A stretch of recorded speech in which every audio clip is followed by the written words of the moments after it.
The two boys were curled together under the broken cart at the edge of his far field, and they had been there long enough that the snow had drifted in around them and frozen their hair to the wagon's iron rim.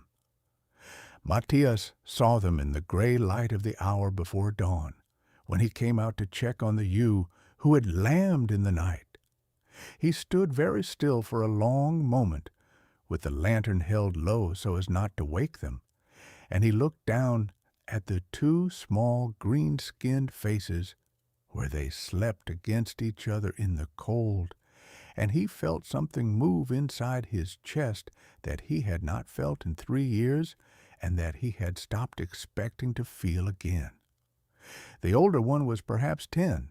He had a thin, sharp face and a torn gray wool shirt, and he was curled around the younger one with one arm thrown over the small body in the protective sleep of a creature that had been protecting for a long time. The younger one was perhaps 6, no more. His face was pressed into the older one's shoulder, and his mouth was a little open, and Matthias could see, even from where he stood, the small lower tusks of an orc child showing white against his green painted lip. They were both very thin. The older one had a long crusted cut on his jaw that had stopped bleeding a long time ago. The younger one was missing one of his shoes. Matthias set the lantern down in the snow. He took off his coat.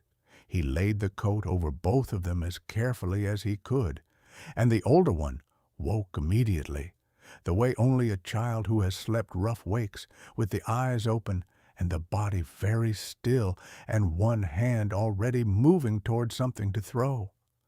Matthias raised both his hands and stepped back 2 paces and said nothing. The boy looked at him. The boy looked at the coat over his brother's shoulders. The boy looked at the lantern. The boy did not move. Matthias said in the quietest voice he had, "Are you hungry?" The boy did not answer. Matthias said, "There is bread inside." The boy did not answer. Matthias said, "I will leave the door open." He picked up the lantern. He walked back across the snow-covered field to the small stone farmhouse with the slumped roof and the dark windows, and he did not look back, because he understood from years of farm work that the way to invite a wary thing inside is to leave the door open and stop watching it. He put the kettle on the hob. He cut the last good loaf of brown bread he had on the table, 4 thick slices. He set out a small wedge of yellow cheese and a clay pot of last summer's apple butter. And he poured 2 cups of the milk he had drawn from the goat the night before. And he sat down at his own table with his hands folded in his lap, and he waited. He was 51 years old that winter, and he had been alone in the small stone house for 3 years and 4 months. He had married late, at the age of 32, a woman named Linny from the next village down the river, who had been a midwife's daughter and had loved him without ever telling him exactly why. They had not been able to have children. Linny had wanted them. She had cried about it sometimes in the early years, and later she had stopped crying and had simply gone quiet about it, the way she went quiet about many things, and Matthias had learned to sit beside her in those quiet times without speaking, because speaking always made it worse. She had died in the autumn of the year he turned 48, of a fever that took her in 9 days, and he had buried her under the apple tree at the edge of the kitchen garden because she had loved that tree, and he had gone on with the farm because there was nothing else to do. He had not stopped loving her.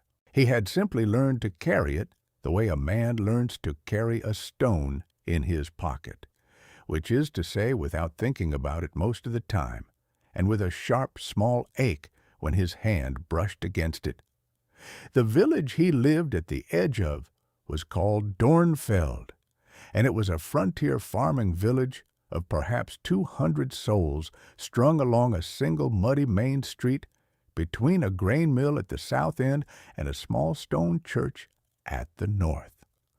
Matthias's farm was the last farm before the trees. He grew oats and barley on a 6-acre stretch behind the house, and he kept 4 milk goats, and he had 9 ewes and a single hard-tempered ram, and he had a brindled hound named Belle, who had come to him as a stray 2 months after Lenny died, and who had stayed. He went into Dornfeld twice a week on market days, and he sat with the older men outside the dry goods shop and listened to their talk and rarely said much. He had been the village's blacksmith's apprentice in his youth before he had inherited the farm from his uncle, and he was known and well liked in the slow, careful way that frontier villages know, and like a man who has been there a long time and has never given anyone reason to remember him for anything in particular.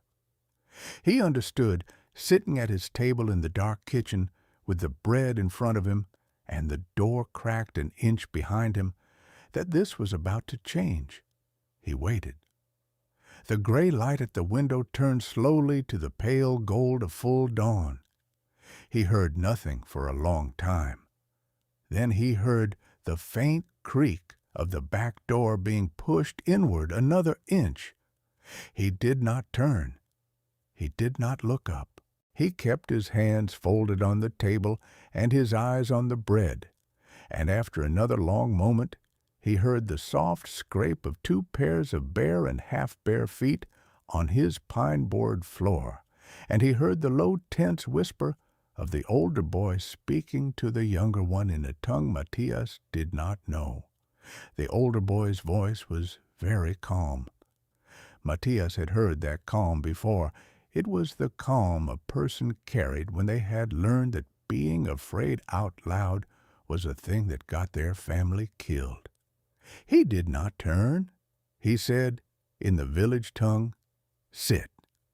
He said it the way he said it to Belle, without inflection, without question. Then he reached out and slid the plate of bread toward the empty side of the table, and he pushed the cup of milk after it, and he leaned back in his chair and looked at the smoke-stained ceiling beam above his head and waited. He heard the chair scrape. He heard the smaller body climb up first onto the seat. He heard the older one help the younger one with the cup, and he heard the younger one drink the milk in 3 long swallows and start to cough, and he heard the older one murmur something low, and the younger one drink more slowly. He heard the bread tear. He looked at last when he heard the older one finally take a piece of his own. The older boy was watching him over the rim of his cup with the hard, wary eyes of an animal that had eaten food given by humans before and had been beaten for it. Matthias smiled at him. It was the first smile he had given a face other than Belle's in 3 years and 4 months, and he could feel his cheeks doing the work clumsily, but the boy saw it. The boy did not smile back, but the muscle between his shoulder blades softened 1/4 of an inch, and Matthias understood, the way he had understood once with a wary horse in his uncle's barn 40 years before, that he had been allowed inside something that did not yet trust him, and might not for a long time. The younger boy finished his cup. He looked up at Matthias. He had milk on his upper lip.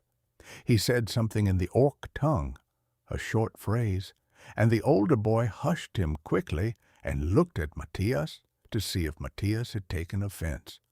Matthias had not. He did not understand the words. He took the kettle off the hob and made a pot of weak tea sweetened with the last of his honey, and he set out 3 cups. And he sat down again and pushed 2 of the cups across the table, and he said slowly, "My name is Matthias." He pointed at his own chest. The older boy watched him for a long time. Then the older boy pointed at his own chest, and he said in a careful, pronounceable shape of a word, "Rurg." He pointed at the smaller boy. He said, "Kash." Matthias said the names back, once each. The way a man says a prayer he does not entirely understand but means. The older boy nodded once. The younger boy, Kaj, smiled. He smiled with the full, uncomplicated smile of a child who had found warm bread and milk after a long, cold night, and who had not yet learned that the world's response to such smiles was unreliable. Matthias felt the smile go through him like a thrown spear. They stayed that day. They stayed the next day. By the end of the first week, Matthias understood, without having decided to understand it, that they were not going to leave and that he was not going to ask them to. He learned in pieces what had happened to them. He learned it from Rurg, in the slow, halting fragments of a child working in his second tongue, and he learned it from the small marks on their bodies. And he learned it from the things they did not say. They had come from a small orc settlement 2 valleys to the east, called by their people the Hollow under the White Stones, which had been a free settlement of perhaps 40 families granted by old charter and tolerated by the Lord at Aldenbrook for as long as anyone could remember. 6 weeks before, a band of armed men had come down out of the eastern hills at dawn, perhaps 20 of them with rifles and torches, and they had burned the hollow to the ground and killed everyone they could find. Rurg's mother had hidden the 2 boys in a root cellar under a fallen pine. She had not survived the burning. Rurg had waited until the 3rd night to climb out, with Kaj on his back, and they had walked west because west was the way the sun went down, and they had not known anywhere else to go. They had walked for 31 days, eating what they could steal from sheds and what they could find frozen on dead animals along the road, sleeping under bridges and inside abandoned barns, and once, for 2 terrified nights, inside a cave already occupied by a wolverine who had not taken any interest in them. They had reached Dornfeld on the night before Matthias found them. They had tried the town first. They had been seen on the main street by a man coming home drunk from the dry goods shop, and the man had thrown a clay jug at them and shouted something about plague skin, and they had run, and they had ended up under the broken cart at the edge of his far field because Bell had not barked at them when they crossed his fence, and because they had been too tired to walk any further.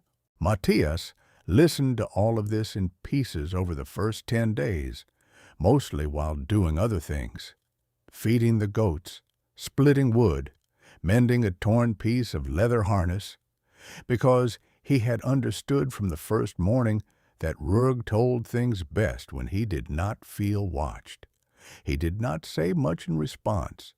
He did not promise them anything.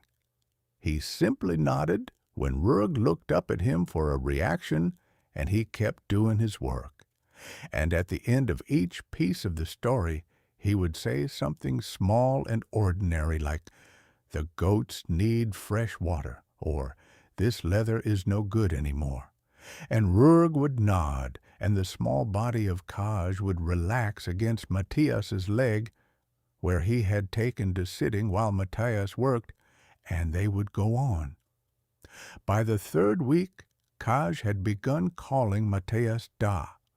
He did it without warning one afternoon in the kitchen when he wanted help reaching a tin cup down from a high shelf. He said, "Da," the cup. Matthias had stopped where he stood with his hand on the edge of the table, and he had felt for a moment that he could not breathe. Rurg had looked at his brother sharply and had opened his mouth to correct him, and Matthias had said, Before Rurg could speak, "Here, Kaj." He had taken the cup down and given it to the boy. Rurg had looked at him for a long moment over the top of his own cup, and he had not said anything, and Matthias had not said anything either, and the matter had been allowed to rest. By the 4th week, Rurg had not yet called him anything. Matthias understood that this was correct. Some bonds were earned in days and some were earned in years, and a boy who had carried his brother across 31 days of frozen frontier had a right to choose his own pace. Matthias did not ask. He set out 3 plates at every meal. He bought a second pair of small wool stockings the next time he went into Dornfeld, and a smaller pair, and he brought home a wooden bow and a bundle of blunt practice arrows for Rurg, because he had seen the boy looking at the old bow on his wall. The village found out in the 5th week. He had known it would. He had not been able to keep them hidden exactly, because he had not been hiding them. He had simply not taken them into Dornfeld, and the boys had stayed close to the house, in the back fields, and Belle had barked at strangers on the road in time for them to slip into the back room. But a frontier village in winter has eyes everywhere. The peddler who came up the back road one afternoon to sell needles and thread had seen Kaj playing in the yard from a quarter-mile off, and he had come no closer, and he had turned his cart around and gone back to Dornfeld and told everyone in the dry goods shop. Matthias heard about it the next market day, when he walked into the dry goods shop to buy salt, and the conversation in the back room stopped. The shopkeeper, a thin gray woman named Ada, who had known him for 20 years and had baked the bread for Linny's funeral, came around the counter with her hands folded together at her waist, the way a woman folded her hands when she had something to say that she did not want to say. Ada said, "Matthias." He said, "Ada." She looked at him and then at the counter and then at him again. She said, "The men are talking." He said, "I know." She said, "Halvor is calling for a vote." He had been expecting the name. Halvor was the village headman, a heavy-shouldered man in his middle 50s, who owned the grain mill and 3 of the larger farms east of the river, and who had been headman for 9 years because no one else wanted the job and because Halvor had wanted it very much. Halvor had been kind to Matthias after Linny's death. He had brought a brace of rabbits to the door 3 times in that first winter, and Matthias had not forgotten. Matthias said, "When?" Ada said, "Sunday." He bought the salt. He paid. He walked back out of the shop into the cold sun of the main street, and he saw in the way a man sees these things on a small street he has walked for 30 years that several of the people he passed did not look at him the way they had looked at him a week ago. Old Niven, who had taught him to set a snare when he was 11, looked away. The boy who swept the steps of the church looked away. The widow Kara, who had brought soup to his door for a month after Linny died, gave him a long, sad look that contained no greeting, and she did not stop walking. He understood. He went home. He did not tell the boys that night. He told them the next night because they had a right to know, and because he had decided that he was not going to lie to them about anything ever, and because he understood that a thing told late was always worse than a thing told early. He sat them down at the table after supper. He had Belle at his feet.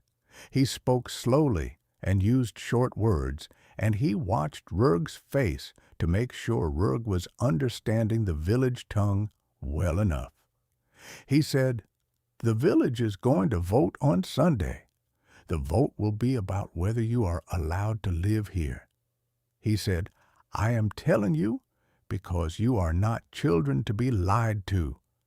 He said, whichever way the vote goes, you are not going anywhere." Rurg looked at him for a long moment. Rurg said, very carefully, "What if they say we have to go?" Matthias said, "Then they will say it." Rurg said, "What if they come to make us go?" Matthias said, "They will not come, and if they come, I will be standing at the door." Kaj did not understand any of it. Kaj was eating the last of his potato. He looked up at Matthias and said, "Da, more," and pushed his bowl forward. Matthias spooned more potato into his bowl and looked at Rurg over the smaller boy's head, and Rurg, after a long moment, nodded once. They prepared for Sunday in the way a man prepares for a hard frost, by going on with the work and not thinking about it more than was useful. Matthias split a winter's worth of wood and stacked it under the eaves. He repaired a piece of fence the boys had not been able to climb that he wanted them to be able to climb. He went into Dornfeld twice more that week, on Wednesday and Friday, and he sat in his usual spot outside the dry goods shop and watched who said good morning to him and who did not, and he learned more from the silences than he would have learned from any meeting. Old Niven on Friday came over to him and sat down without speaking and stared at his boots for a long time and then said, "Matthias, I am going to vote for you." He did not say for the boys. He said for you. He patted Matthias on the knee once as if Matthias were the one being comforted, and he stood up and walked away. Matthias understood that there were going to be more votes for him than there were going to be votes against the boys, and that this was perhaps the thing that would make the difference, and perhaps not. Sunday came clear and very cold. The vote was held in the church because the church was the only building in Dornfeld large enough to hold the whole village, and because Halvor had said the matter was a serious one, and a serious one belonged in a serious place. Matthias did not go. He had been told he could come, and he had been told it was not required, and he had decided that whatever was said about him at that meeting was going to be said better in his absence, because his face in the room would make some of his friends afraid to vote against him out of pity, and pity was a vote he did not want. He stayed at the farm.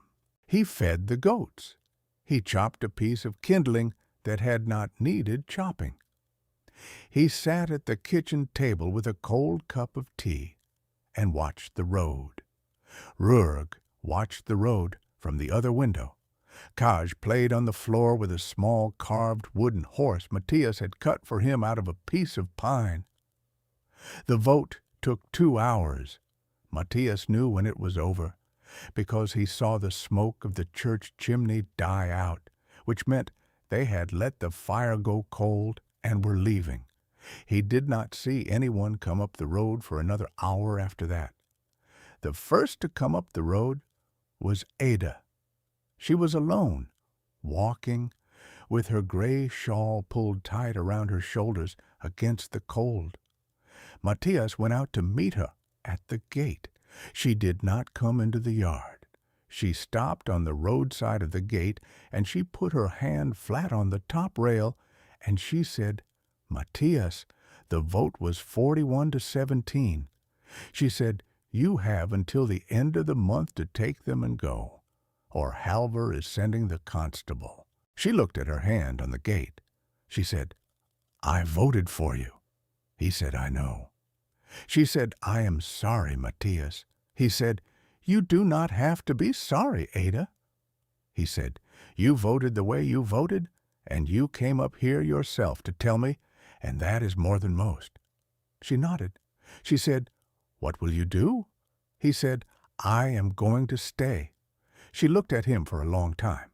She said, "Matthias," he said, "I am not leaving the farm Linny is buried in for a vote." He said, "I am not making those boys walk another road." He said, "If Halvor sends the constable, Then he sends the constable, and we will see what kind of man the constable turns out to be." Ada nodded slowly. She said, "All right." She turned to go. She stopped. She said over her shoulder, "The constable is Bram. You know that." Mattia said, "I know." Bram had been his apprentice for 2 years at the smithy when they were both young men, before Matthias had inherited the farm and Bram had gone east to be a soldier.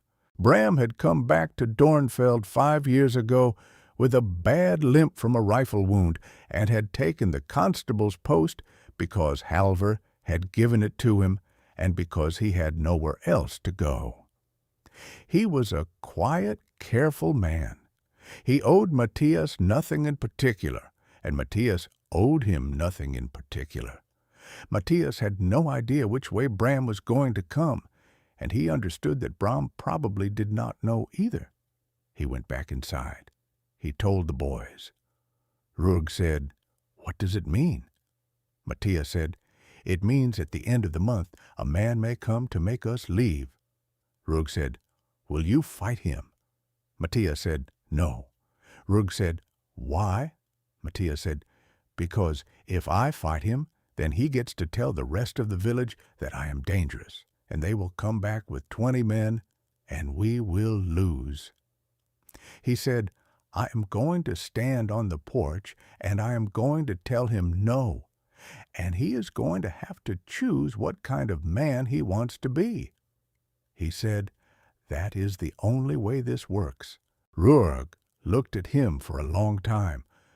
Rurg said, in a small voice, "What if it does not work?" Matthias said, "Then we will think of something else." He put his hand on the back of the boy's neck the way he had seen his own father do once. When he had been small and afraid of a thing his father had not been able to make smaller, and he let his hand stay there, he said, "Rurg." He said, "I am not going anywhere, and you are not going anywhere, and Kaj is not going anywhere." Rurg nodded under his hand. The end of the month came on a Tuesday.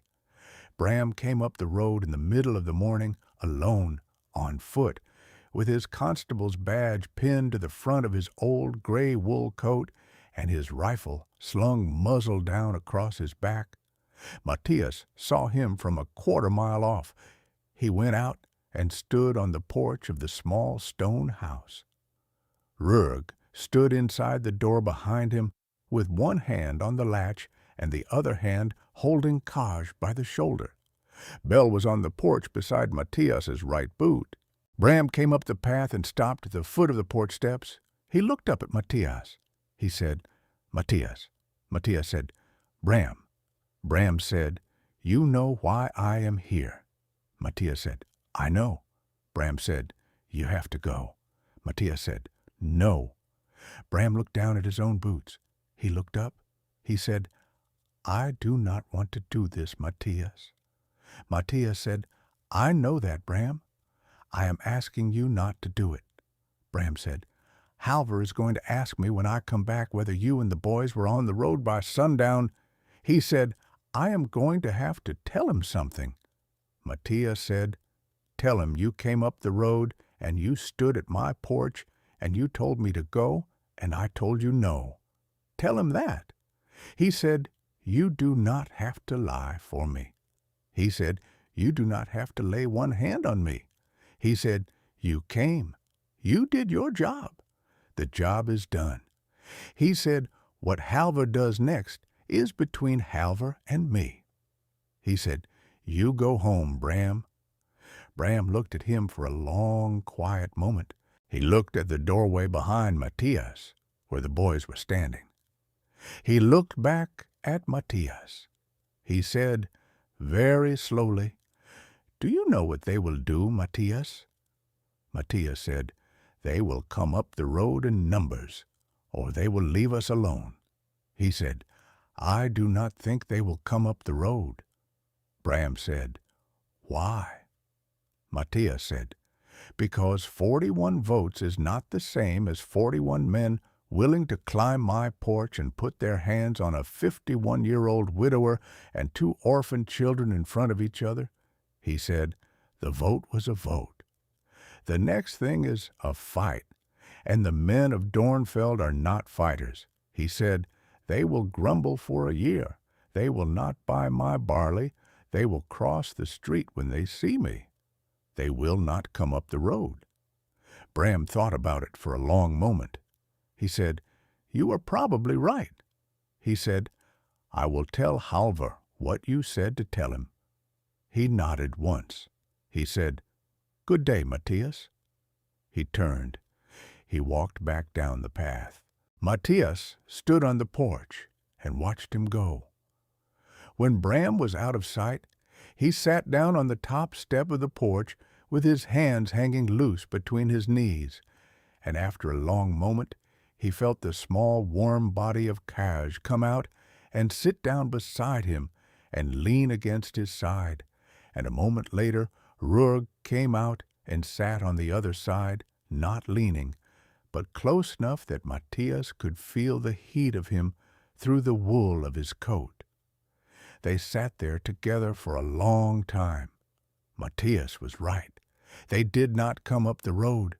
Halvor did not push it, because Halvor had not actually wanted to push it, and because Halvor, for all his faults, was not a stupid man, and he understood that a constable's report of a quiet refusal at a porch door was a thing he could fold up and put in a drawer, while a constable's report of a fight at a porch door was a thing that would grow in the telling and would split the village in ways Halvor could not afford.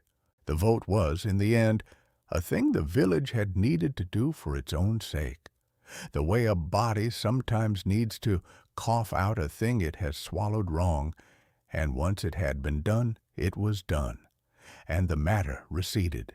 The seasons turned, the boys grew. Matthias did not pretend, the next summer at the market, that he did not see who had voted which way. He simply went on buying his salt from Ada and not buying his salt from anyone else. And he sat in his usual spot outside the dry goods shop and listened to the talk and said little. And slowly, in the way of frontier villages, the matter became a thing that was not spoken of, and then a thing that was almost forgotten, and then a thing that the children of Dornfeld did not even know about because no one had bothered to tell them. Kaj learned to ride the old plow horse when he was 8 and started school in the village in the autumn after that, where the school mistress, a stern young woman named Pell, who had voted against the boys at the church meeting, taught him to read alongside the human children and was eventually, although she would not have admitted it, fond of him. Rurg did not go to school. Rurg learned to farm. By the time he was 15, he could shear a sheep faster than Matthias and split wood with a single clean swing and shoot the bow Matthias had given him with a tight 3-arrow group at 60 paces. He grew tall. He grew quiet in a way that was not quite his brother's quiet and not quite Matthias's quiet, but was a third quiet that was his own. He never called Matthias Da, the way Kaj did. He called him, when he called him anything, by his name. But he stayed. When he was 19, he turned down a Freedork settlement coordinator who came through Dornfeld, looking for young men to help build a new settlement 2 valleys west. And when Matthias asked him later whether he had wanted to go, Rurg said no and did not elaborate, and Matthias understood. Matthias died in the small stone house on a clear, cold morning in the spring of his 74th year. 23 years after the morning, he had found 2 small green-skinned boys frozen to the broken cart at the edge of his far field. He died with Rurg's hand on his wrist, which Rurg had taken without being asked, and with Kaj in the kitchen making a pot of the weak honey tea that Matthias had taught them both how to make on the 3rd week he had known them. He was buried under the apple tree at the edge of the kitchen garden beside Lenny. The marker that Rurg cut for him by hand had only the name and the dates, and below that, in small, careful letters, the words he had asked for. He gave the bread away. The farm passed to the two of them. They worked it together for the rest of their lives. Kaj married a human woman from the next village down the river, a midwife's daughter named Anna, and they had 4 children, 2 of whom were green-skinned and 2 of whom were not, and all 4 of them were taught from the time they could walk that their grandfather had been a man named Matthias, who had given them a place to be when no one else would. Rurg never married. He kept the back room of the farmhouse, and he tended the apple tree and the 2 graves beneath it for 41 years after Matthias was put under it, and when his own time came, in the spring of his 52nd year, he asked to be buried at the foot of the same tree, between Matthias and Lenny, and Kaj did this for him. The vote that the village of Dornfeld held in the church on a clear cold Sunday in late winter against 2 orphaned green-skinned boys was, in the end, the last vote of its kind that the village ever held. The village still exists. There is a mill there, there is a church, there is a small stone farmhouse at the edge of the trees, with an apple tree at the edge of its kitchen garden, under which lie 3 graves, and a 4th beside them. The school children of Dornfeld are taught the names.